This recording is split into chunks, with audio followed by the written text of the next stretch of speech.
Merhaba arkadaşlar, örgü kanalıma hoş geldiniz.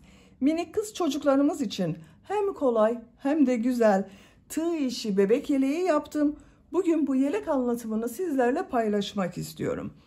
Beyaz yaka çalışması yaptım bakın. Çok güzel de kol çalışması yaptım. Çok şık bir yelek oldu. Arka görüntüsüne bakalım. Bu şekilde açık olarak bakalım. Buraya yakaya 3 tane düğme yaptım. Bebeğe giydirip çıkarması kolay.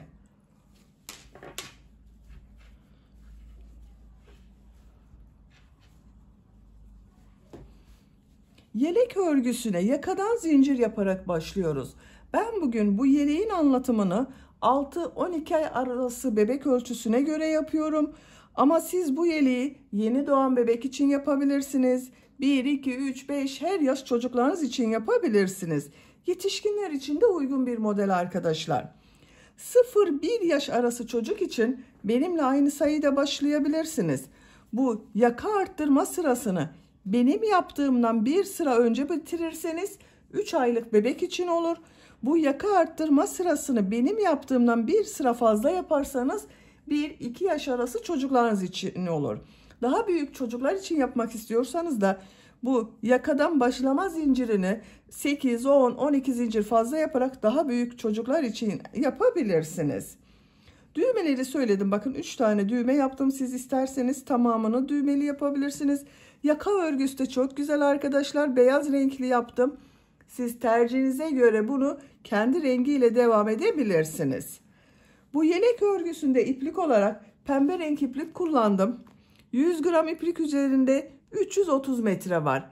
Ben bugün bu renk ipliği kullandım. Siz bu yeleğin örgüsünde istediğiniz marka iplik ve renkleri kullanarak yapabilirsiniz. Çok az da beyaz renk iplik kullandım. Tığ olarak 5 numara 3 milimetre tığ kullandım. Elimin sıklığına göre bu tığı kullandım. Yumuşak bir örgü elde ettim arkadaşlar.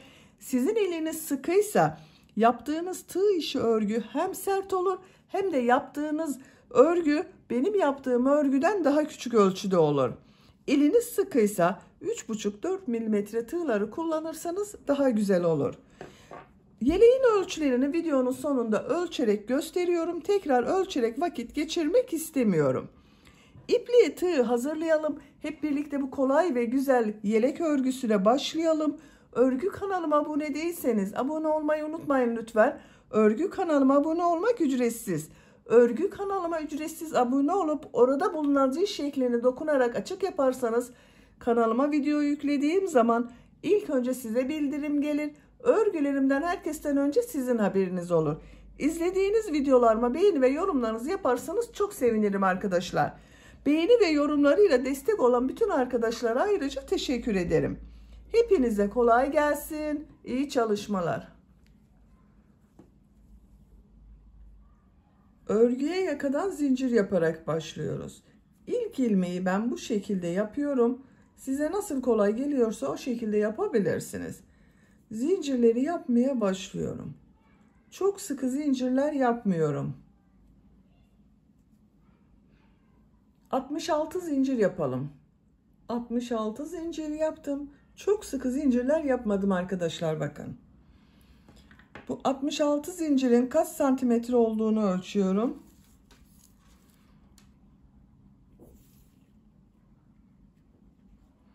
...28 santimetre zincir uzunluğu var.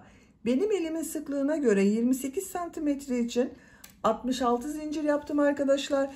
Sizin daha fazla zincir yapmanız gerekebilir. Yapacak olduğunuz çocuğun büyüklüğüne göre bunu 1 yaşından büyük çocuklar için yapıyorsanız, 1-2 yaş arası yapıyorsanız 8 zincir fazla yapabilirsiniz.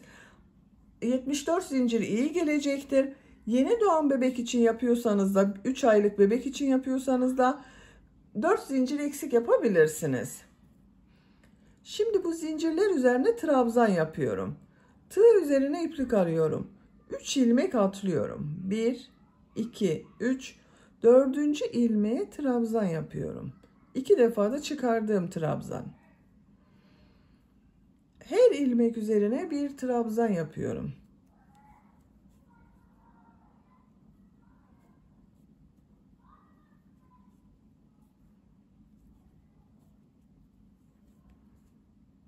Sıra sonuna kadar devam edelim. Zincirler üzerine trabzan yaparak sıra sonuna kadar tamamladım. Bir sıra trabzan sırası elde ettim arkadaşlar. Bu sıra başında 3 ilmek atlayarak yaptığım trabzan ile birlikte 63 trabzan var bir sıra üzerinde.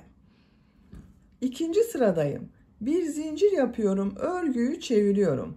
Bu sırada 3 tek bir çift, 3 tek bir çift trabzan yaparak arttırma yapıyorum. İlk ilmek üzerine trabzan yapıyorum. 2 ilmeğe daha trabzan yapıyorum.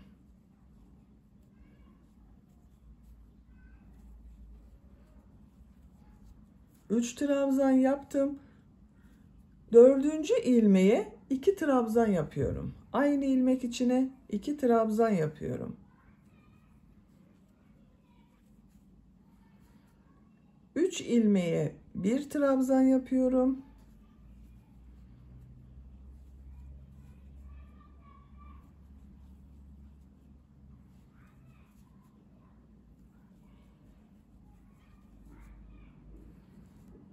Dördüncü ilmeğe 2 trabzan yapıyorum.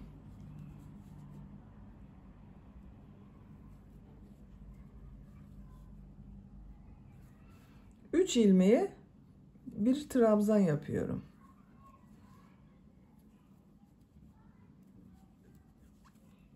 Bakın bu şekilde. 3 tek bir çift, 3 tek bir çift trabzan yapıyoruz. Sıra sonuna kadar devam edelim. Sıra sonuna kadar tamamladım. Bu sırada 3 tek bir çift trabzanlar yaptım. Sıra sonunda yine bakın arttırmadan sonra 3 trabzan yaptım. Kaç arttırma yaptığımı sayıyorum. 1, 2, 3, 4, 5, 6, 7, 8, 9, 10, 11, 12, 13, 14, 15 arttırma yaptım. Bu bir sıra üzerinde 78 trabzan var arkadaşlar. Şimdi model sırasını yapıyorum. Bir zincir yapıyorum. Örgüyü çeviriyorum. Üçüncü sıradayım. Bu üçüncü sırada arttırma yapmıyorum. Sadece modelleri yapıyoruz. 2 ilmeğe trabzan yapıyorum. Model çok kolay. Bakın tığ üzerine iplik alıyorum. Bir ilmek atlıyorum. İkinci ilmeğe trabzan yapıyorum. Tekrar tığ üzerine iplik alıyorum. Atlama yaptığım bu ilmeğe dönerek trabzan yapıyorum. Bir ilmek atlıyorum. Trabzan yapıyorum. Atlama yaptığım ilmeğe dönerek trabzan yapıyorum.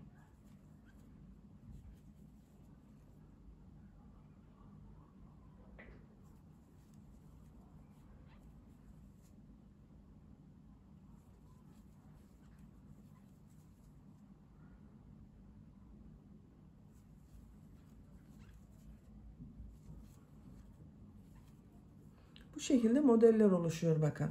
Sıra sonuna kadar devam edelim. Modelleri sıra sonuna kadar yaptım. Sıra sonunda yine 2 trabzan yaptım. Sıra başında da 2 trabzan yaptım. Sıra sonunda da 2 trabzan yaptım. Bir zincir yapıyorum. Örgüyü çeviriyorum. Dördüncü sıradayız. Dördüncü sırada trabzan yapacağız. Yine arttırmalar yapacağız. 3 tek bir çift trabzan yapıyorum. 3 ilmek üzerine trabzan yapıyorum.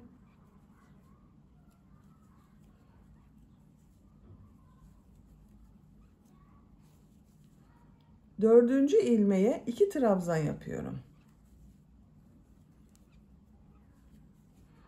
3 ilmeğe 1 trabzan yapıyorum. 3 trabzan yapıyorum arkadaşlar.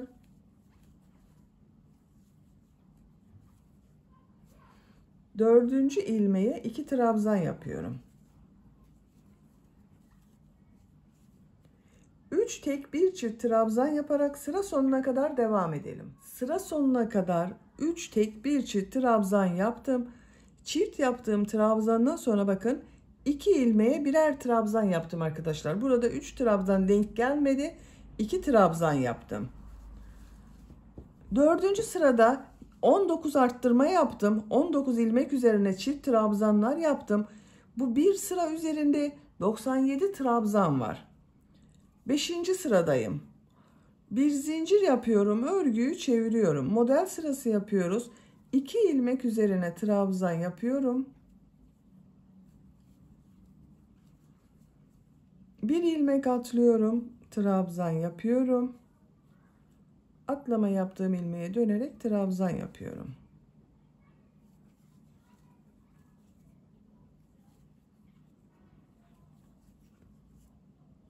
Sıra sonuna kadar devam edelim. Sıra sonuna kadar modelleri yaptım. Sıra sonunda 3 ilmek var. Burada bir model yapabilirsiniz ama ben model yapmayı tercih etmiyorum arkadaşlar. Bu 3 ilmek üzerine trabzan yapıyorum. Dediğim gibi siz bunu bir model daha yapabilirsiniz.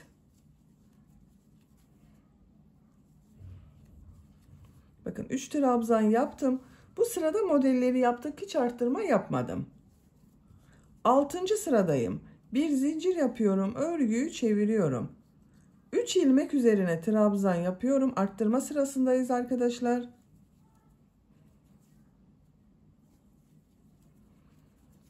Dördüncü ilmeğe 2 trabzan yapıyorum.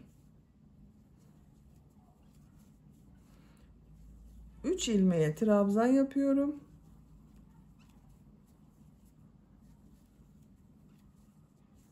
Dördüncü ilmeğe 2 trabzan yapıyorum. Aynı şekilde yine 3 tek bir çift trabzan yapıyoruz. Sıra sonuna kadar devam edelim. Sıra sonuna kadar tamamladım. Sıra sonunda bakın bu arttırmadan sonra 1, 2, 3, 4, 5 trabzan yaptım. Burada arttırma yapmadım arkadaşlar, çok büyük olmasın diye. Bu 6. sırada toplam 23 arttırma yaptım. Bir sıra üzerinde 120 trabzan oldu. 7. sıradayım. Bir zincir yapıyorum, örgüyü çeviriyorum. İlk ilmek üzerine trabzan yapıyorum. Model sırasındayım. İkinci ilmeği de trabzan yapıyorum. Bir ilmek atlıyorum, trabzan yapıyorum. Atlama yaptığım ilmeğe dönerek trabzan yapıyorum.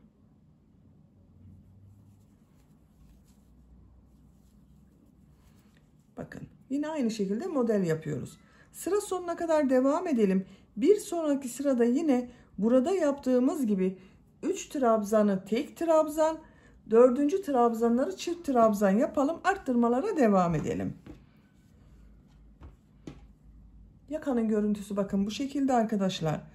Bu yaka arttırmaları bu 2 sıranın tekrarıyla olacak. Bir sırada trabzan sırası yapacağız. Trabzan sırasını yaparken bir çift 3 tek, bir çift 3 tek trabzan yapacağız. Bir sonraki sırada model sırası yapıyoruz. Model sırasında arttırma yapmıyoruz arkadaşlar, unutmayalım. Yapacak olduğunuz çocuğun büyüklüğüne göre bu yaka örgüsüne devam edelim. Yaka örgüsünü arttırmalar yaparak yapacağım ölçüye göre tamamladım. Kaç sıra yaptığımı sayıyorum. 1, 2, 3, 4, 5, 6, 7, 8, 9, 10, 11. 11. model sırasında bakın bitirdim arkadaşlar. Benim yapacağım ölçü için bu yeterli. Siz bunu 1 yaş çocuk için yapıyorsanız bir sıra daha arttırma sırası ve model sırası yapabilirsiniz. Kaç santimetre olduğunu da ölçüyorum. Yuvarlak bir roba yaptık bakın arkadaşlar. 11 santimetre yükseklik var. Benim yapacağım ölçü için bu yeterli. Şöyle katlıyorum. Görüntüsü böyle bakın. 12. sıradayım. 12. sırada kol ve gövde bölümünü birbirinden ayırıyorum. Artık örgüye gövdenin örgüsüyle devam ediyorum. Bu 11. sırada benim arkadaşlar bir sıra üzerinde 186 trabzan var. Sizin kaç trabzan varsa ortaya bir işaret yapın. Bakın şu şekilde katlayabilirsiniz de ama iki taraf eşit olursa daha iyi olur. Bakın. Bu son sırada kaç trabzan varsa sayın, ortaya bir işaret yaparsanız burası arka orta olacak. Ön bölüm için 24 trabzan yaptım bakın. 2, 4, 6, 8, 10, 12, 14, 16, 18, 20, 22, 24. Ön bölüme 24 trabzan yaptım. Arka bölüme de 24 trabzan yapacağız arkadaşlar. Bakın bu işaret yaptığım yerden sonra 2, 4, 6, 8, 10, 12, 14, 16, 18, 20, 22, 24. Bakın arka bölümün burası 24. 24 de buraya yaptım. Toplam 48 trabzan var arka bölüm için. Diğerleri kol bölümü için, bakın burası kol bölümü olacak. Burası da kol bölümü olacak. 12. sıradayım. 12. sırada artık arttırma yapmadan kol bölümünü gövde bölümünden ayırıyorum. Bir zincir yapıyorum. Örgüyü çeviriyorum. Trabzan sırası yapıyorum. Her ilmek üzerine bir trabzan yapıyorum.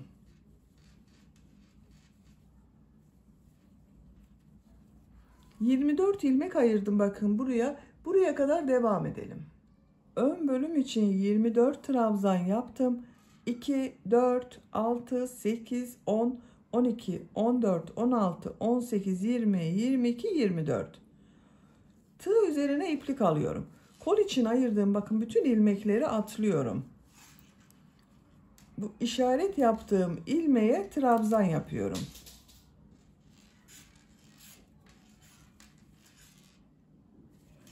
Arka bölümde bulunan ilmekler üzerine trabzan yaparak devam ediyorum. Her ilmek üzerine trabzan yapıyoruz.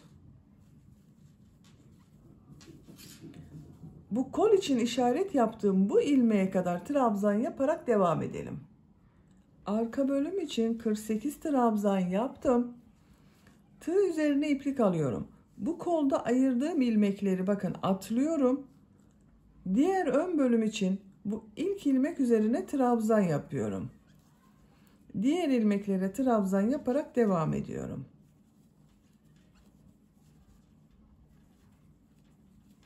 Sıra sonuna kadar devam edelim. Sıra sonuna kadar trabzanları yaptım arkadaşlar. Bu ön bölümde de 24 trabzan yaptım. Bakın bu sırada kol ve gövde bölümünü birbirinden ayırdık. Artık bakın bu şekilde kol bölümü ayrı.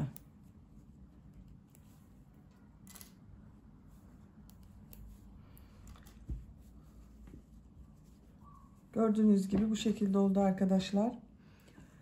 13. sıradayım. 13. sırada artık gövde bölümünün modellerini yerleştirmeye başlıyorum. Bir zincir yapıyorum. Örgüyü çeviriyorum. 2 trabzan yapıyorum.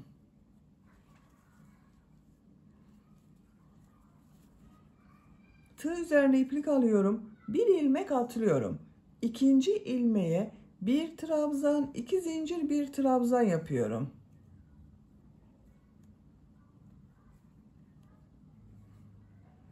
V şekli yapıyoruz bakın. Bir trabzan, 2 zincir, bir trabzan yaptım. V şekli oldu. Tığ üzerine iplik alıyorum. Bir ilmek atlıyorum. Bir trabzan, 2 zincir, bir trabzan yapıyorum.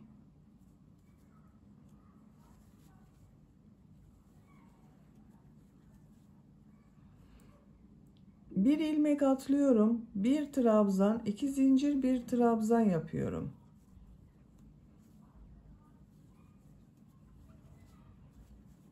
Bir ilmek atlıyorum. Bir trabzan, 2 zincir, bir trabzan yapıyorum.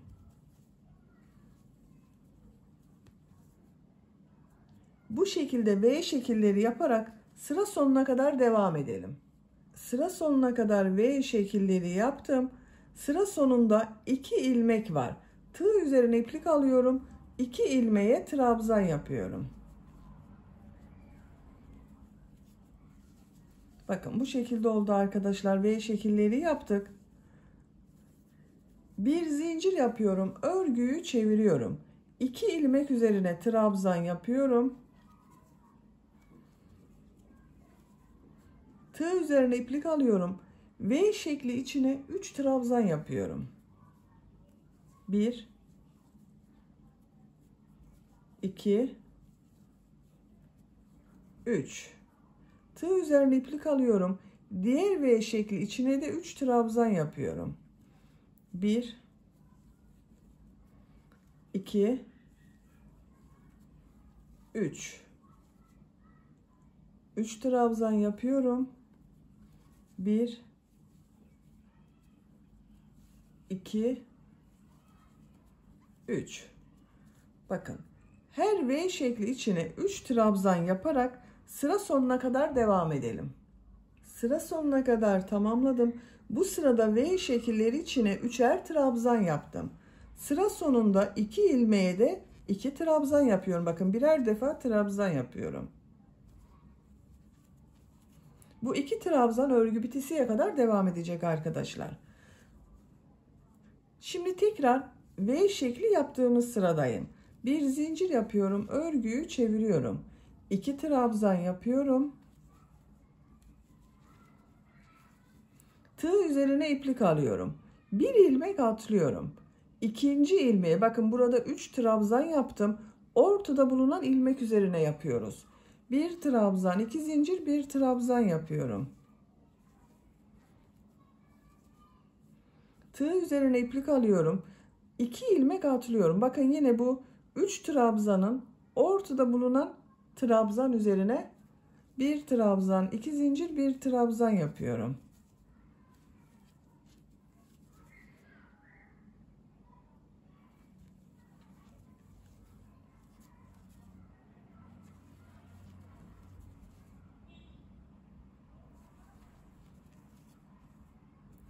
Sıra sonuna kadar devam edelim. V şekilleri yaparak sıra sonuna kadar tamamladım. Sıra sonunda 2 ilmeğe yine trabzan yaptım. Bir zincir yapıyorum, örgüyü çeviriyorum. 2 ilmek üzerine trabzan yapıyorum. V şekli içine 3 trabzan yapıyorum.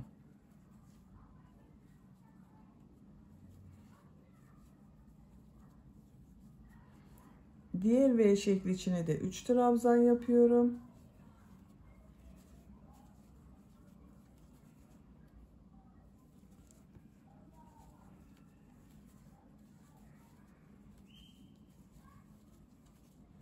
Bakın, bu şekilde arkadaşlar.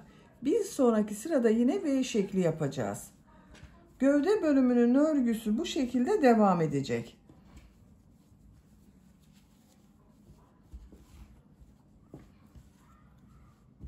Bu iki sırayı tekrarlayarak bir sırada V şekli yapacağız. Bir sonraki sırada V şekillerinin içine 3 trabzan yapacağız. Yapacak olduğunuz çocuğun büyüklüğüne göre bu sıraları tekrarlayarak gövdenin örgüsüne devam edelim. Gövde bölümün örgüsünü 7 model sırasını tamamladım arkadaşlar. 8. model sırasında V şekilleri yaptığım sırada bitirdim. 1, 2, 3, 4, 5, 6, 7. 7 tam model yaptım. 8. de V şekilleri yaptığım sıradayım. Santimetre olarak ölçüyorum.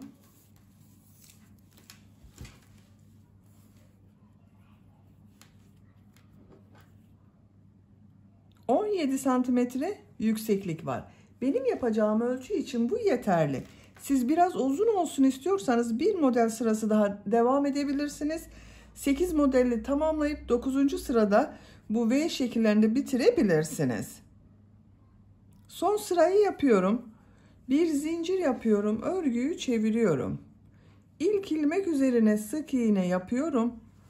Tığ üzerine iplik alıyorum. Bu ilk V şekli içine 6 trabzan yapıyorum.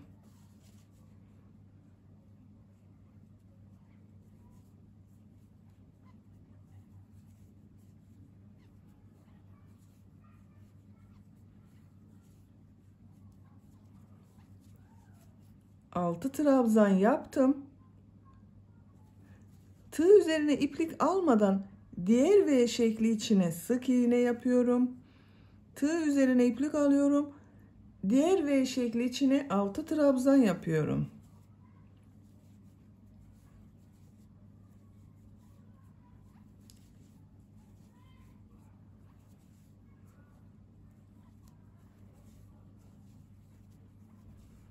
Altı trabzan yaptım. V şekli içine sık iğne yapıyorum. Tığ üzerine iplik alıyorum. 6 trabzan yapıyorum. Bakın, bu şekilde modeller elde ediyoruz arkadaşlar. Sıra sonuna kadar devam edelim. Modelleri sıra sonuna kadar yaptım. Son ilmeğe sık iğne yapıyorum. Görüntü böyle oldu bakın arkadaşlar. Çok güzel oldu. Şimdi ön patlarda da pıtırcık modelleri yapıyorum. Minik pıtırcıklar yapacağız. Bir sık iğne, 2 zincir, bir sık iğne yapıyorum. Bir ilmek atlıyorum. Bu ilmeğe bir sık iğne, 2 zincir, bir sık iğne yapıyorum. Bakın bu trabzan boşluğunu atlıyorum. Bir sık iğne, 2 zincir, bir sık iğne yapıyorum. Aynı ilmeğe yapıyorum arkadaşlar. Bir ilmek atlıyorum. Bir sık iğne, 2 zincir, bir sık iğne yapıyorum.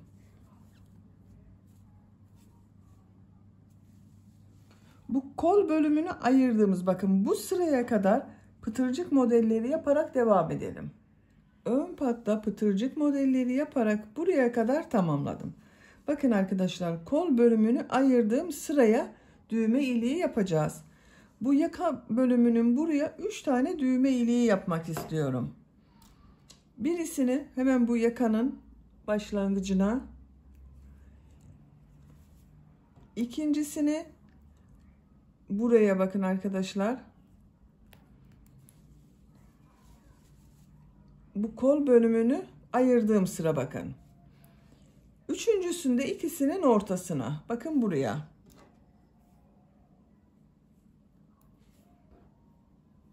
Üç düğme iliği yapacağız.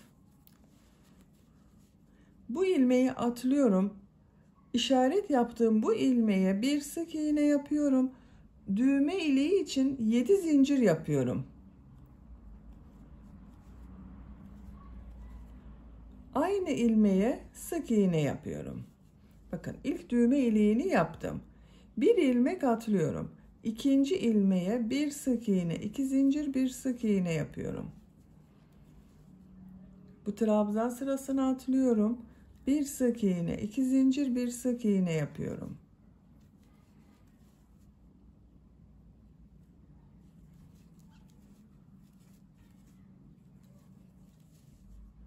İlmek atlıyorum. Bir sık iğne, 2 zincir, bir sık iğne yapıyorum. Bakın diğer düğme iliğini yapacağım ilmeğe geldim. Bir ilmek atlıyorum. Bir sık iğne yapıyorum. Düğme iliği için 7 zincir yapıyorum. Aynı ilmeğe sık iğne yapıyorum. İkinci düğme iliğini yaptım. İki düğme iliği arasına 1, 2, 3, 4 pıtırcık modeli yaptım. Bu iki düğme iliği arasına da 4 pıtırcık modeli yapacağız arkadaşlar.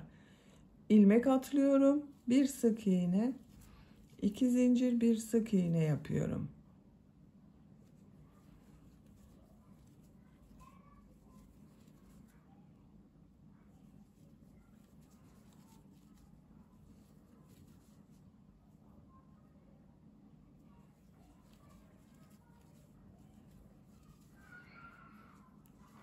Bir, iki, üç, 4 pıtırcık modeli yaptım. Bir ilmek atlıyorum.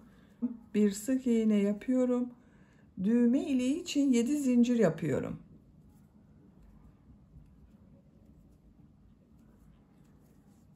Sık iğne yapıyorum. Bir ilmek atlıyorum. Yaka başlangıcına sık iğne yapıyorum. 3 düğme iliğini yaptım bakın arkadaşlar. Yaka çevresinde sık iğne yaparak devam ediyorum. Her ilmek üzerine bir sık iğne yapıyorum.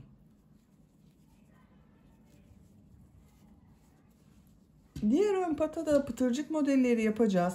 Buraya kadar devam edelim. Yaka çevresinde sık iğne yaparak diğer uç noktaya kadar tamamladım. Bakın görüntü olarak böyle oldu. Burada da pıtırcık modelleri yapmaya devam ediyorum. Burada yaptığım gibi pıtırcık modelleri yapıyorum. Bir sık iğne, 2 zincir, bir sık iğne yapıyorum. Bir ilmek atlıyorum. İkinci ilmeğe bir sık iğne, 2 zincir, bir sık iğne yapıyorum.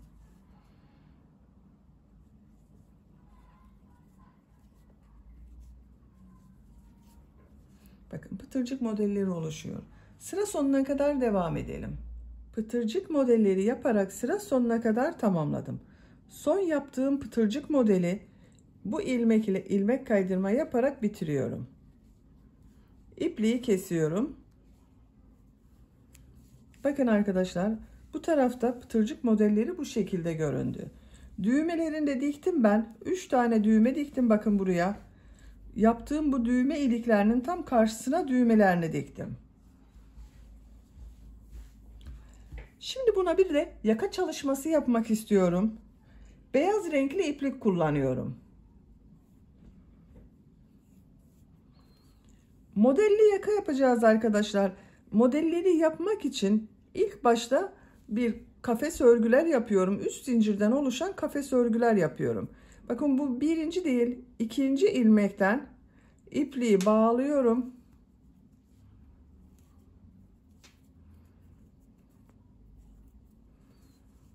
Buradan ilmek yapıyorum.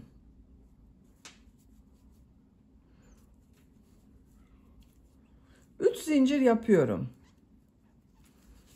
Tığ üzerine iplik almadan bakın, bu trabzan başladığım şu ilmekler var arkadaşlar. Bunlara yapıyoruz. Bu bir ilmeğe atlıyorum. Şu ilmeğe sık iğne yapıyorum. 3 zincir yapıyorum. Bakın tekrar gösteriyorum. Şu ilmeği atlıyorum. İkinci ilmeğe sık iğne yapıyorum. 3 zincir yapıyorum. Bir ilmek atlıyorum.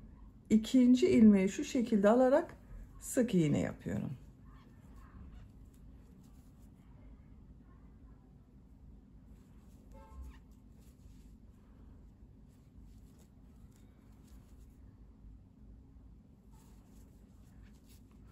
Bakın bu şekilde oluyor.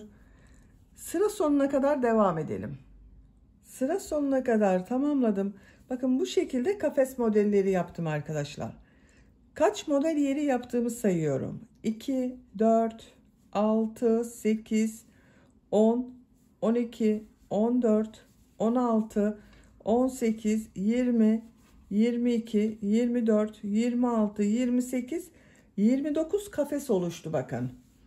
Bu sayının tek sayı olması gerekiyor arkadaşlar. Sizin 27 olabilir, 31 olabilir, 33 olabilir. Benim 29 oldu. 29 olması için bakın burada 2 ilmek atladım. Denk gelmesi için arka bölümün ortasında 2 ilmek atladım. Bir kafes yaptım.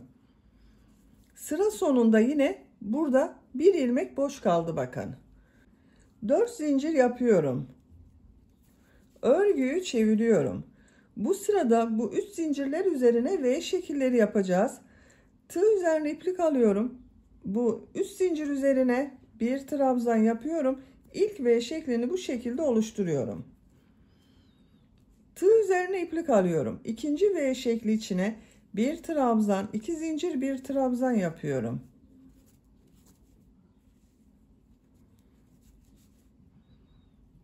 Bir trabzan, 2 zincir, bir trabzan yapıyorum. Bir trabzan, 2 zincir, bir trabzan yapıyorum. V şekilleri oluşturuyoruz. Sıra sonuna kadar devam edelim. Sıra sonuna kadar V şekilleri yaparak tamamladım. Bakın her zincir üzerine bir V şekli yaptım. Bu sırada bir sıra üzerinde 29 V şekli oluştu.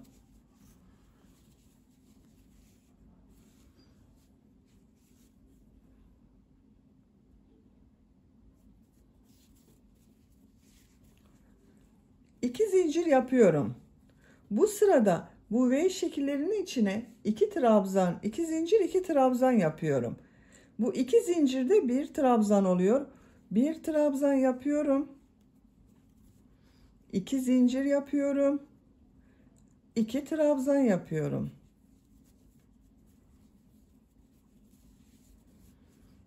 Tığ üzerine iplik alıyorum. İkinci V şekli içine 2 trabzan, 2 zincir, 2 trabzan yapıyorum.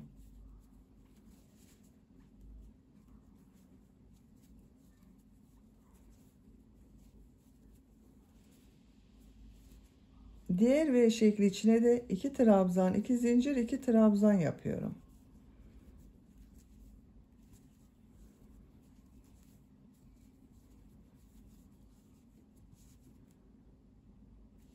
Sıra sonuna kadar devam edelim.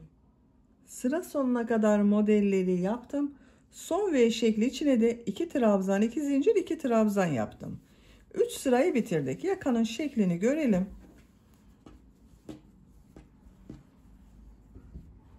Bakın arkadaşlar, bu şekilde oldu. 4. sıradayız. Son sıradayım.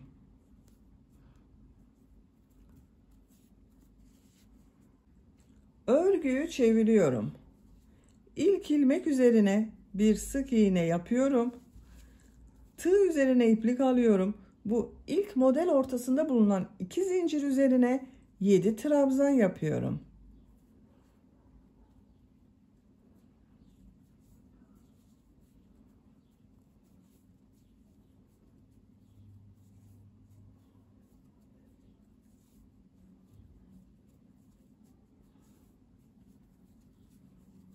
Yedi trabzan yaptım.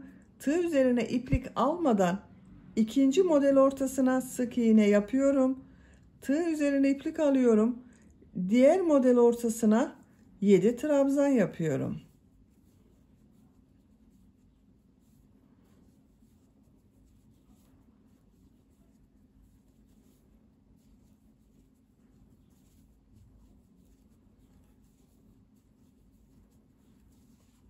Yedi trabzan yaptım.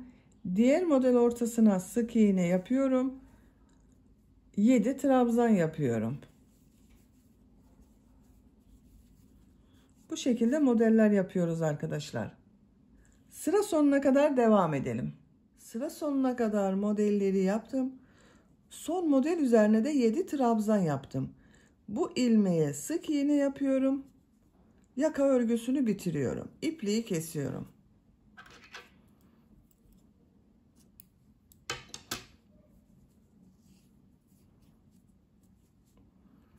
İplik ucunu bakın şöyle örgünün ters tarafından çekerek kaybediyoruz arkadaşlar.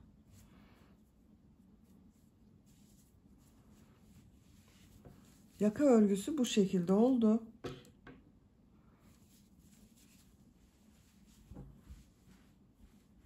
Bakın çok güzel oldu.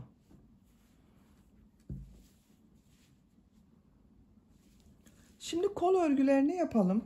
Kol örgülerini pembe renk iplik ile yapıyorum.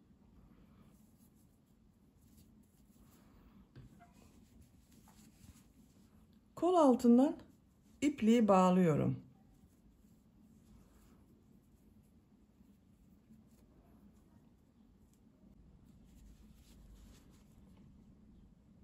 Bir ilmek yapıyorum. Bu yaka örgüsünün burada yaptığım trabzan sırasını devam ediyorum bakın kol örgüsünde. İlk ilmek üzerine trabzan yapıyorum. Diğer ilmeklere trabzan yaparak devam ediyorum. Her ilmek üzerine bir trabzan yapıyorum. İplik ucunu içinde tutuyorum bakın. Sıra sonuna kadar devam edelim. Sıra sonuna kadar trabzanları yaptım. Kol altında bulunan ilmek ile ilmek kaydırma yaparak birleştiriyorum. Bakın bu trabzan sırası bu ön bölümde yaptığım trabzanların devamı oldu. Şimdi model yerleştirmeye başlıyorum. V şekilleri yapıyorum ilk önce arkadaşlar. İlk ilmeğe ilmek kaydırma yaparak geçiş yapıyorum. V şekli için 4 zincir yapıyorum. Aynı ilmek içine trabzan yapıyorum. Bir ilmek atlıyorum. Bir trabzan, 2 zincir, bir trabzan yapıyorum. Bir ilmek atlıyorum. Bir trabzan, 2 zincir, bir trabzan yapıyorum. Sıra sonuna kadar devam edelim. Sıra sonuna kadar tamamladım. Son yaptığım V şeklini ilk V şekli ile ilmek kaydırma yaparak birleştiriyorum. Bakın arkadaşlar, görüntüsü böyle. 3 zincir yapıyorum. Tığ üzerine iplik alıyorum. Bu ilk V şekli üzerine 2 trabzan yapıyorum. Bu yaptığım 3 zincirde bir trabzan, bununla birlikte 3 trabzan oldu. Bakın 1 2 3. Tığ üzerine iplik alıyorum. Diğer V şekli içine 3 trabzan yapıyorum. Her V şekli içine 3 trabzan yapıyorum. Burada yaptığımız modeli yapıyoruz.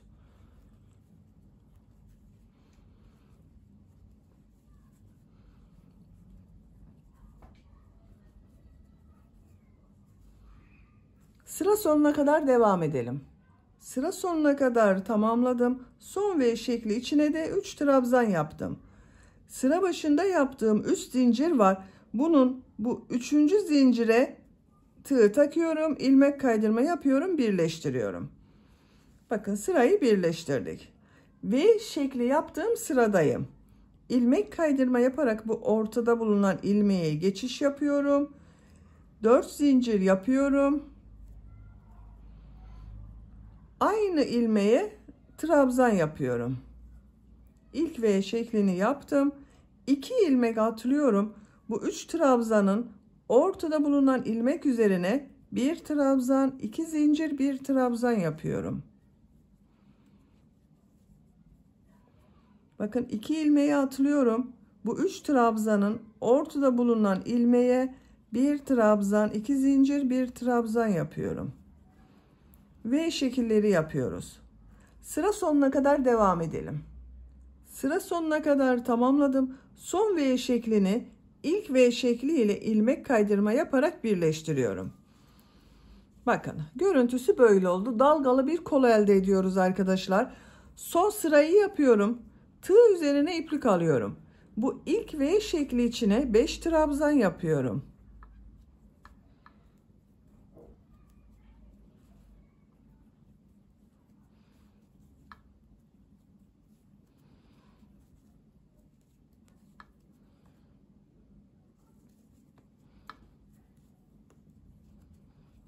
Beş trabzan yaptım.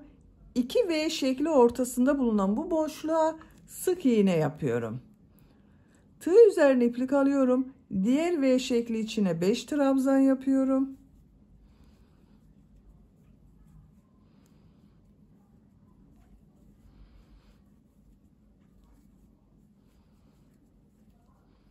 Bu 2 V şekli ortasındaki boşluğa sık iğne yapıyorum. 5 trabzan yapıyorum. Bakın bu şekilde modeller elde ediyoruz. Sıra sonuna kadar devam edelim. Sıra sonuna kadar tamamladım. Son yaptığım modeli de bakın 5 trabzan yaptım. Bu 2 V şekli arasına ilmek kaydırma yapıyorum, bitiriyorum.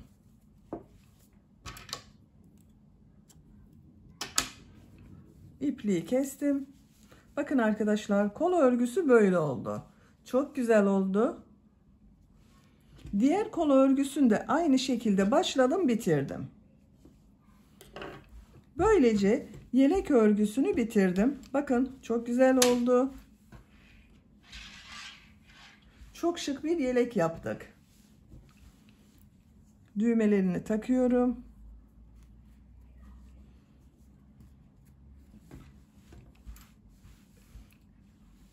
Kolların örgüsü çok şirin oldu arkadaşlar. Bakın çok şık oldu. Bitmiş olarak size ölçülerini söylüyorum. Kol altının buradan gövde genişliğini ölçüyorum.